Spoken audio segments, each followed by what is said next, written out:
Okay. Hello, very good evening to all of you. Welcome back to my YouTube channel. My name is Prachi. तो friends, आज हम लोग जो है last time हम लोग ने ऑलरेडी कई सारे क्वेश्चंस डिस्कस किए थे लेबर लॉ से रिलेटेड, जिस तरह के क्वेश्चंस आपके यूजीसी नेट जीआरएफ के एग्जाम्स में आते हैं। ओके, तो आज भी हम लोग वही करने वाले हैं। आज भी हम लोग कुछ ऐसे क्वेश्चंस जो है वो डिस्कस करेंगे कि जो कि इस तरह के एग्जाम्स में, आपके लेबर लॉज के एग्जाम में जो है वो पूछे जा सकते हैं। ठीक है, और ये इसमें से कुछ क्वेश्चंस ऐसे भी हैं जो पहले आ चुके हैं, पूछे जा चुके हैं। और हम लोग ये जो क्वेश्चंस है इसको डिस्कस करने के साथ ही साथ हम लोग क्या डिस्कस करेंगे, जो इसके इम्पोर्टेंट पॉइंट्स है, सो दैट कि अगर आपको कुछ नए पॉइंट्स आपको भी पता चलते हैं तो आप क्या करोगे, उसे नोट डाउन करोगे, सो दैट कि जब भी आप एग्जाम देने जाओ तो आप उसे रिवाइज कर सको। ओके, तो चलिए क्लास को स्टार्ट करते हैं ज़्यादा देर ना करते हुए। और साथ में आपको एक काम और करना है, आपको क्लास को लाइक शेयर और सब्सक्राइब कर देना है, सो दैट कि जब भी कोई नई वीडियो अपलोड हो तो आपको उसकी नोटिफिकेशन मिलती रहे। ओके, तो चलिए क्लास को स्टार्ट करते हैं। तो अब हम लोग के पास यहाँ पे पहला क्वेश्चन आ रहा है। पहला क्वेश्चन क्या है हमारे पास, who of the following is not associated with the concept of industrial relation system. ठीक है, इन सब में से ऐसा कौन है जो कि इंडस्ट्रियल रिलेशन सिस्टम से रिलेटेड नहीं है। ठीक है, मैंने जब आपकी पहली क्लासेस ली थी तो उसमें मैंने आपको ये चीज़ बताया था।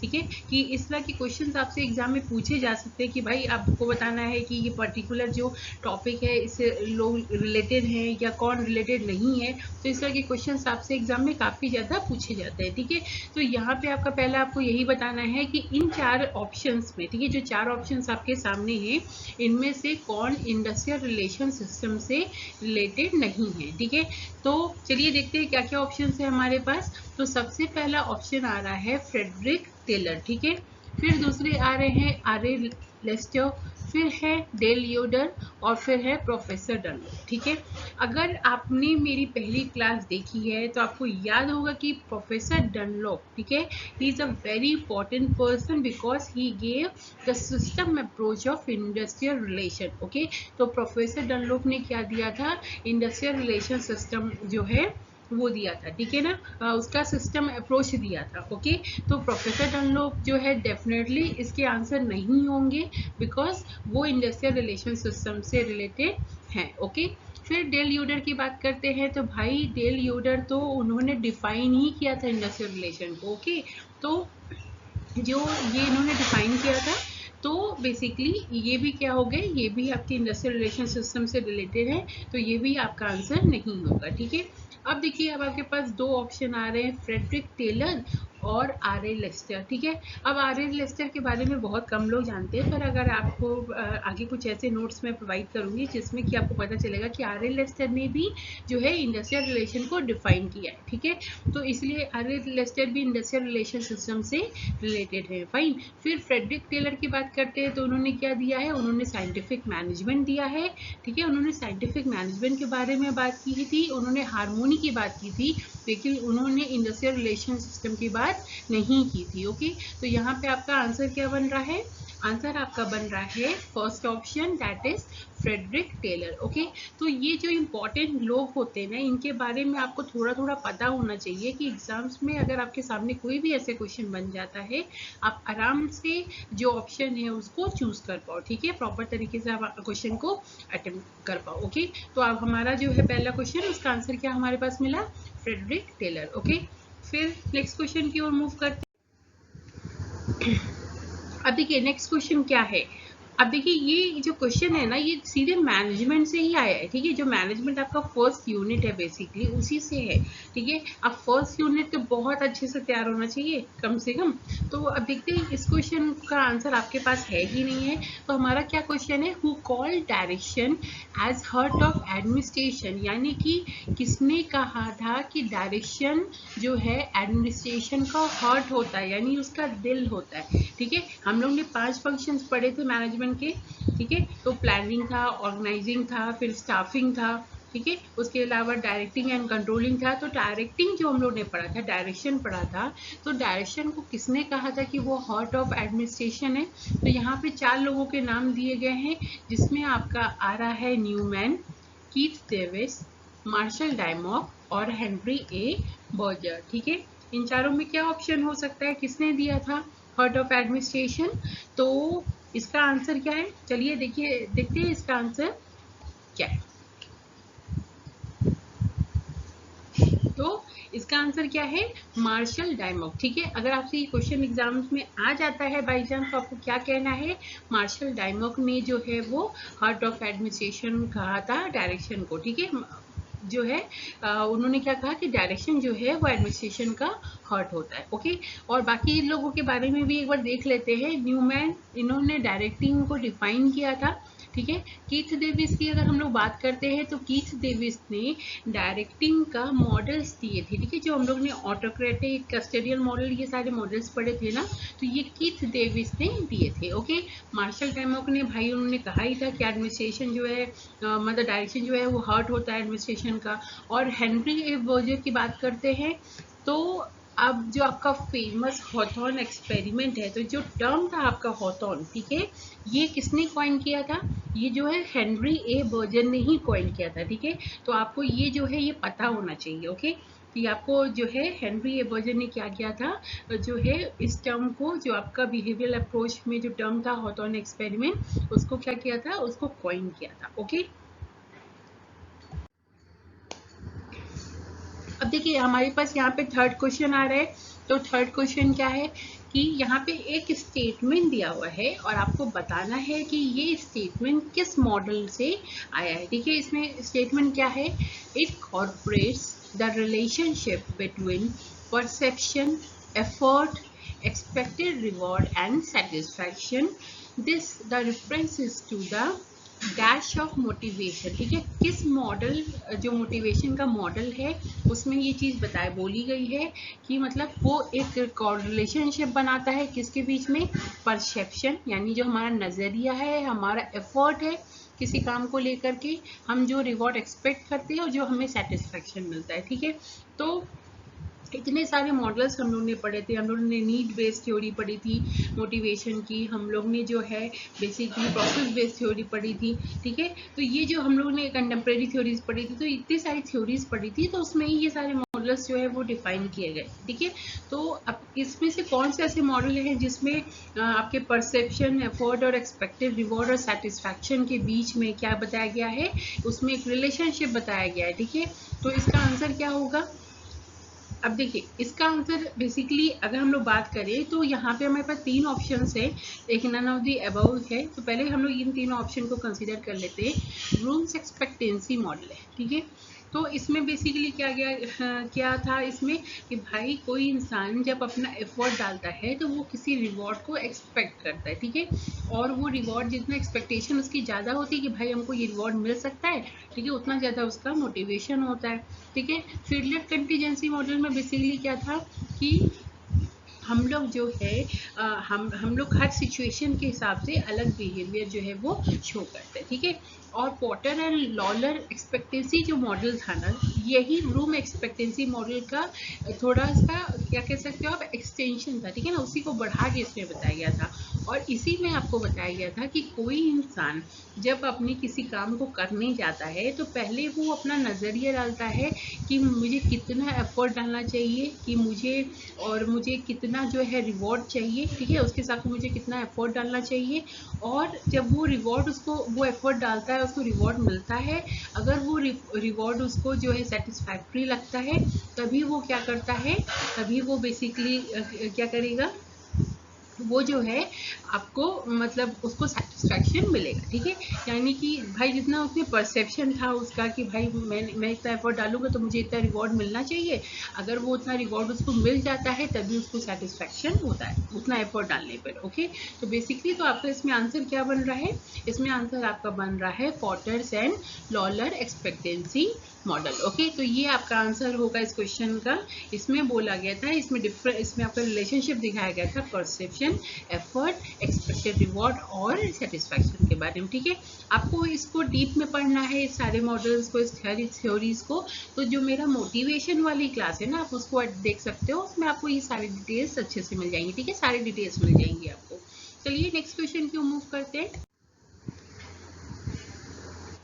तो यहाँ पे हमारे पास नेक्स्ट क्वेश्चन क्या है, section 49 of the factories act 1948 says about, ठीक है। अब देखिए यहाँ पे आपका फैक्ट्री एक्ट 1948 आ गया, ठीक है। अब ये आपका जो है जो भी एग्जाम की बात कर लो, जितने भी एग्जाम्स होते हैं ना आपके, पीएसयू नेट की बात करते हैं, आईबीपीएस की बात करते हैं, तो उसमें इनसे रिलेटेड क्वेश्चंस तो आने ही आने, बहुत इंपॉर्टेंट ये एक्ट है, ठीक है। अभी हालांकि कोरोना एक्ट के मतलब कोरोना की वजह से काफ़ी सारी चीज़ें इसमें चेंज हुई हैं, तो लेकिन उसके बावजूद भी ये अभी बहुत इंपॉर्टेंटली क्या है वर्क कर रहा है। तो इसके सेक्शन 49 में किस चीज़ को डिफाइन किया गया, किसके बारे में बोला गया है, क्रीच के बारे में बोला गया है, वेलफेयर ऑफिसर के बारे में बोला गया है, ड्रेस रूम के बारे में बोला गया है, कि कैंटीन के बारे में बोला गया है, ठीक है। तो इसका आंसर बेसिकली क्या होगा। अब देखिए इसके हम लोग जो है बेसिकली 4 सेक्शंस की बात करते हैं, ठीक है। तो सेक्शन 46 की अगर हम लोग बात करें तो सेक्शन 46 में जो है कैंटीन डिफाइन किया गया है, ठीक है। सेक्शन 46 में क्या किया गया है, जो है आपका कैंटीन डिफाइन किया गया है, ठीक है। इसमें क्या बोलते हैं, इसमें कि जिस इस इंडस्ट्रियल स्टेब्लिशमेंट में 250 या उससे ज़्यादा एम्प्लॉयज़ होते हैं, वहाँ पे आपको कैंटीन जो है वो बनानी ही बनानी है, ठीक है। इसी तरह से अगर हम लोग सेक्शन 47 की बात करते हैं तो सेक्शन 47 में आपके जो है रेस्ट रूम की बात की गई है, ठीक है।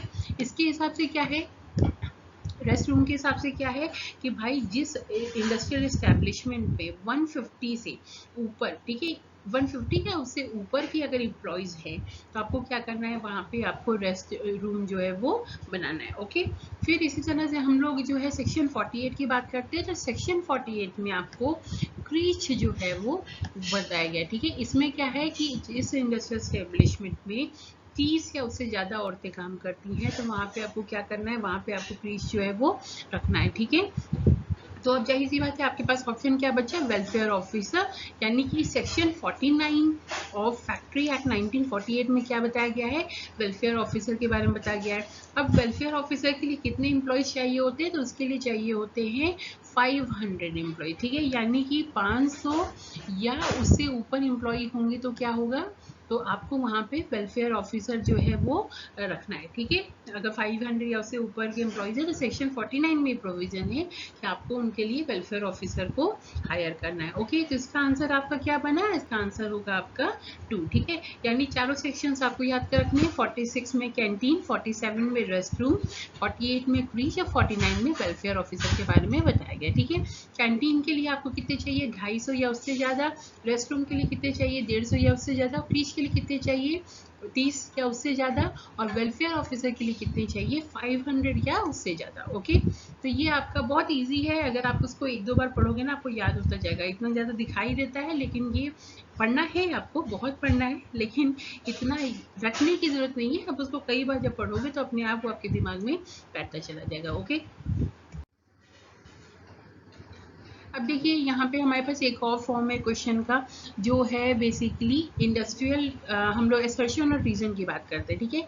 तो एसर्शन हमारे पास क्या है, industrial peace broadly implies the absence of industrial unrest, ठीक है। यहाँ पे क्या बोला जा रहा है कि इंडस्ट्रियल पीस का मतलब क्या होता है, इंडस्ट्रियल अनरेस्ट जो है वो एब्सेंट हो, ठीक है, और the existence of harmonious relationship, या तो हारमोनियस रिलेशनशिप हो, कॉपरेशन हो किसके बीच में, लेबर और कैपिटल के बीच में, ठीक है। लेबर और कैपिटल की बात हो रही है यहाँ पे, इनके बीच में हारमोनियस रिलेशनशिप हो, कॉर्पोरेशन हो, या एब्सेंस हो, किसकी एब्सेंस हो, इंडस्ट्रियल अनरेस्ट की एब्सेंस हो, ठीक है। फिर रीजन इसका क्या दिया जा रहा है, industrial peace is a condition where labor and management work together harmoniously towards their socially desirable goals, ठीक है। तो डेफिनेटली यहाँ पे स्टेटमेंट से पता चल रहा है जो रीजन है आपका वो सही है, ठीक है। तो इंडस्ट्रियल पीस बेसिकली क्या होती है, कंडीशन होती है जहाँ पे लेबर और मैनेजमेंट के बीच में शांति होती है, डेफिनेटली शांति होती है, और एक साथ काम करते हैं अपने गोल्स की तरफ, ठीक है, जो उनको गोल्स चाहिए होते हैं उसके प्रति उसकी तरफ काम करते हैं, ठीक है। तो जाहिर सी बात है रीजन सही है, लेकिन क्या असर्शन सही है, तो हम लोग अगर देखिए अब यहाँ पे आपका पहला चीज क्या रहा है, एब्सेंस होता है इंडस्ट्रियल अनरेस्ट का, तो क्या ये पॉसिबल है कि आप कहीं से भी इंडस्ट्रियल अनरेस्ट जो है पूरी तरीके से हटा सकते हो, या आप ये कहो कि क्या आप लेबर और कैपिटल के बीच की बात हो रही है, ठीक है। तो यहाँ पे क्या होगा, डेफिनेटली असर्शन आपका क्या होगा, गलत है, ठीक है। तो यहाँ पे आंसर आपका क्या होगा, यहाँ आंसर होगा आपका 2, यानी कि assertion is wrong but reason is right. Okay, तो you what you have got the answer? What is the answer? Answer 2. Okay, assertion गलत है लेकिन रीजन आपका क्या है, सही है. ओके, अब देखिए यहाँ पे नेक्स्ट क्वेश्चन आपके सामने है. What is the minimum amount of compensation payable in case of permanent total disability resulting from injury under the Employees Compensation Act 1923? ठीक है, जो है Employees Compensation Act 1923 के तहत, ठीक है, अगर परमानेंट टोटल डिसेबिलिटी होती है, ठीक है, इंजरी की वजह से, यानी काम करने की वजह से अगर किसी जो है एम्प्लॉय को परमानेंट टोटल डिसेबिलिटी होती है, तो उस केस में कम से कम उसको कितना जो है कॉम्पनसेशन जो है वो मिलता है. ठीक है, तो इसका आंसर बेसिकली क्या होगा, ठीक है, हम लोग बात करते हैं, अगर हम लोग एम्प्लॉय कॉम्पनसेशन एक्ट 1923 की बात करते हैं, तो उसमें आपकी जो है temporary disability, death, permanent total disability, ठीक है, या परमानेंट पार्शियल डिसेबिलिटी के बारे में जो है वो प्रोविजंस दिए गए हैं. ठीक है, तो जैसे कि अगर जो है अगर किसी की डेथ होती है तो उसको भी कुछ मिनिमम वैल्यू जो है आपको देनी होती है. इसी तरह से परमानेंट टोटल डिसेबिलिटी की बात करते हैं. ठीक है, तो जब परमानेंट टोटल डिसेबिलिटी की बात करते हैं तो वहाँ पे आपका क्या है कि आपको 60% ऑफ वेजेस, ठीक है, 60% ऑफ वेजेस जो है उसका, उसके, ठीक है, तो 60% वेजेस या 1,40,000, ठीक है, जो भी हायर है, जो भी वैल्यू हाई होगी वो आपको उसको पे करनी होगी. ठीक है, तो यहाँ पे आंसर आपका क्या होगा, आंसर यहाँ पे होगा 2, यानी कि अगर किसी को परमानेंट टोटल डिसेबिलिटी होती है तो आप उसको क्या करोगे, वहाँ पे 60% का वेजेस का या 1,40,000 जो है, उन दोनों में जो भी अमाउंट बड़ा होगा वो अमाउंट दोगे. तो ये यानी कि आपको कम से कम 1,40,000 रुपये तो उसको देने पड़ेंगे ना इस केस में. तो यहाँ पे आंसर आपका क्या बनेगा, 1,40,000. ठीक है, इसी तरह से डेथ के केस में होता है जो कि 50% या, चलिए ये अमाउंट मैं आपको नहीं बताती हूँ, आपको इसको सर्च करना है, कमेंट सेक्शन में लिखना है. ठीक है, फिर देखते हैं इसको, इसका आंसर कौन जो है वो देता है. 50% या ऐसी कौन सी वैल्यू, यानी मिनिमम ऐसी कौन सी वैल्यू है जो डेथ के केस में एम्प्लॉयज को देनी पड़ती है एम्प्लॉय कॉम्पनसेशन एक्ट, यानी कि वर्कमैन कॉम्पनसेशन एक्ट 1923 के तहत. ओके,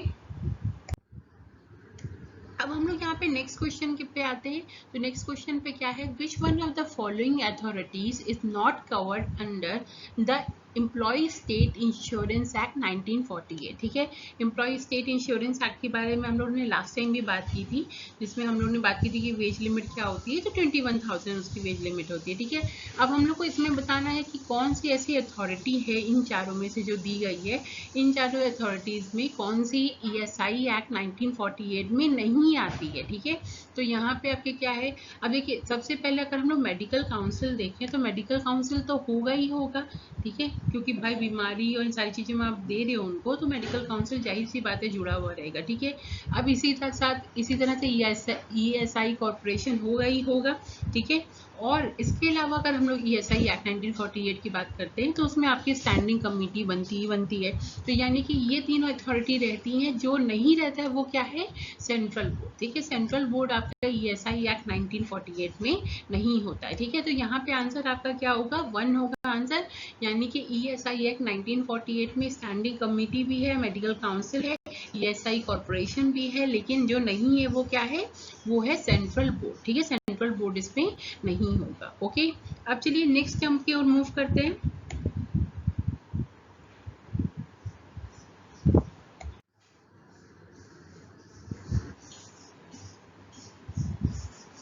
ठीक है, अभी हमारा नेक्स्ट क्वेश्चन क्या है, आपको यहाँ पे फिर से मैच द फॉलोइंग करना है. ठीक है, तो मैच द फॉलोइंग की जब हम लोग बात करते हैं तो यहाँ पे देखिए आपके पास 4 चीज़ें हैं, वर्क कमेटी है, जॉइंट मैनेजमेंट काउंसिल है, लेबर कोर्ट्स है और इंडस्ट्रियल कोर्ट्स है. ठीक है, तो सबसे पहले तो ये हम लोग बता दें कि ये जो work committee, joint management council है, लेबर कोर्ट्स है, इंडस्ट्रियल कोर्ट्स हैं, ठीक है, तो ये सब बेसिकली किस में आते हैं, ये सब आपके इंडस्ट्रियल रिलेशन के में, इंडस्ट्रियल डिस्प्यूट्स में बेसिकली आएंगे. ठीक है, लेबर कोर्ट और इंडस्ट्रियल कोर्ट क्या होते हैं, ये बेसिकली एडजुडिकेशन का एक तरीका होता है.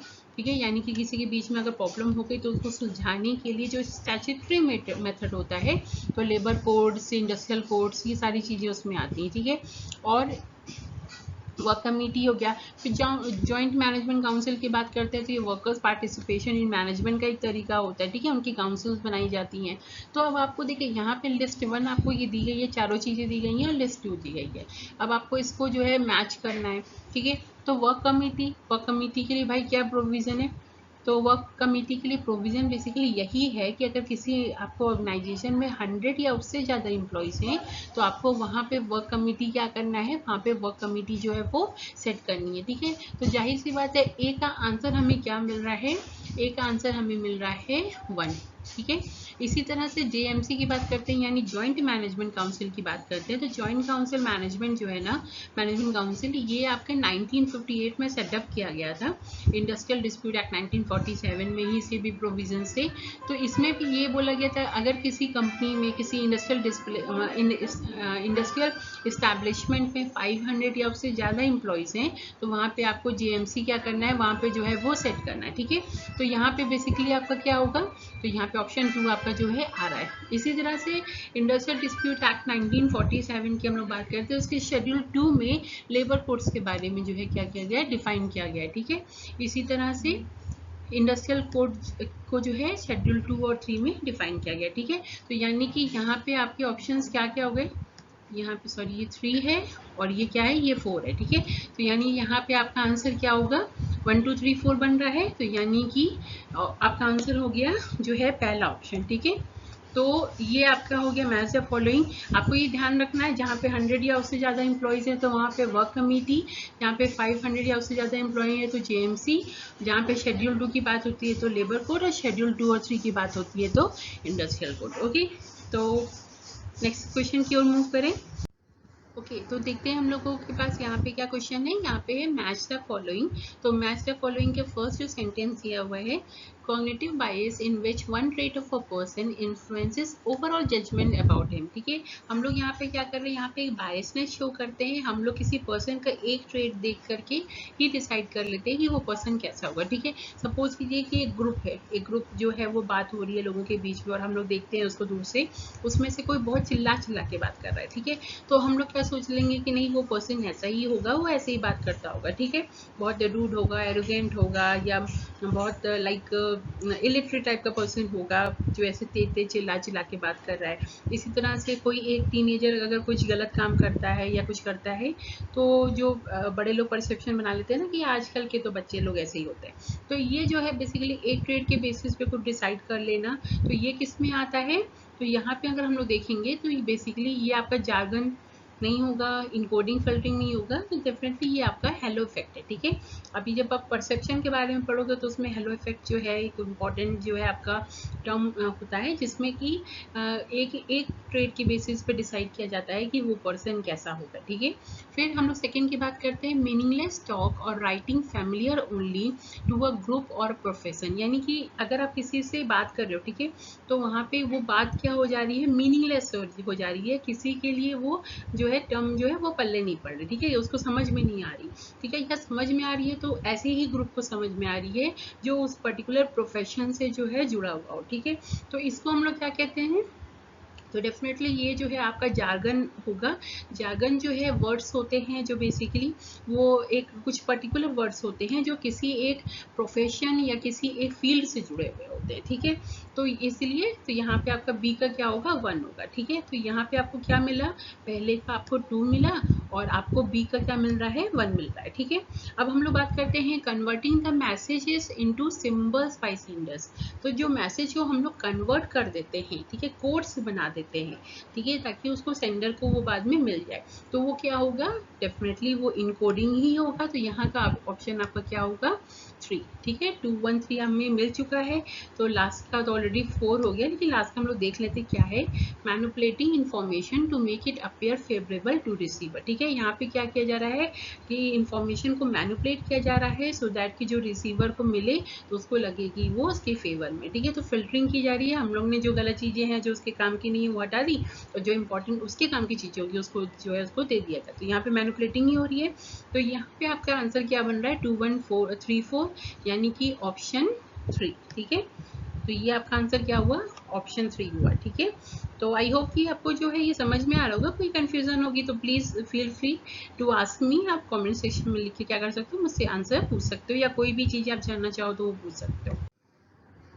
चलिए अब लास्ट जो है हमारा क्वेश्चन क्या है, arrange the following in a sequence according to the years of their establishment from the earliest to the latest. ठीक है, यानी जो आपके पास 4 ऑप्शंस हैं, जो इसमें से सबसे पहले आया उससे लेकर के जो सबसे बाद में आया उस हिसाब से आपको इसको अरेंज करना है। ठीक है, तो आपको इसमें आपके पास 4 हैं बेसिकली। मद्रास लेबर यूनियन है, यहाँ पे ट्रेड यूनियन और फेडरेशंस की बात हो रही है, तो मद्रास लेबर यूनियन है, बॉम्बे मिल हैंड एसोसिएशन है, all India trade union Congress है, इंडियन फेडरेशन ऑफ लेबर है। ठीक है, तो अब हम लोग all India trade union Congress के बारे में ऑलरेडी देख चुके हैं, लास्ट में हम लोग जब डिस्कस कर रहे थे। तो इसका आंसर ये बेसिकली कब इस्टेब्लिश हुआ था, ये 1920 में इस्टेब्लिश हुआ था। ठीक है,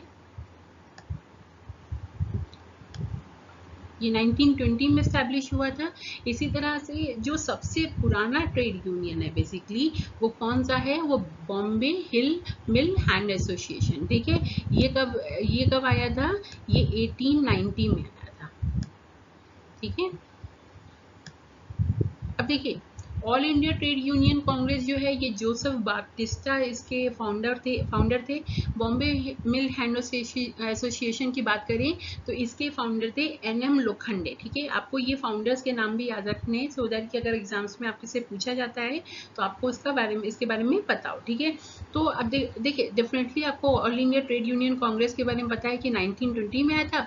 बॉम्बे मिल हैंड एसोसिएशन सबसे पुराना ट्रेड यूनियन है, तो आपको ऐसे पता रहेगा कि 1890 में आया था। तो डेफिनेटली 2 जो है 3 से पहले आएगा। ठीक है, तो यहाँ पे आप देखोगे कि किस ऑप्शन में 2 जो है पहले आ रहा है 3 से, फर्स्ट में तो नहीं आ रहा। ठीक है, इसमें भी नहीं आ रहा, तो किस में आ रहा है, 3 और 4 में आ रहा है। ठीक है, 2 3 से पहले आ रहा है। ठीक है, अब हम लोग नेक्स्ट देखते हैं, तो मद्रास लेबर यूनियन जिसको कि फॉर्म किया था BP वाडिया ने। ठीक है, ये कब आया था, ये 1918 में आया था।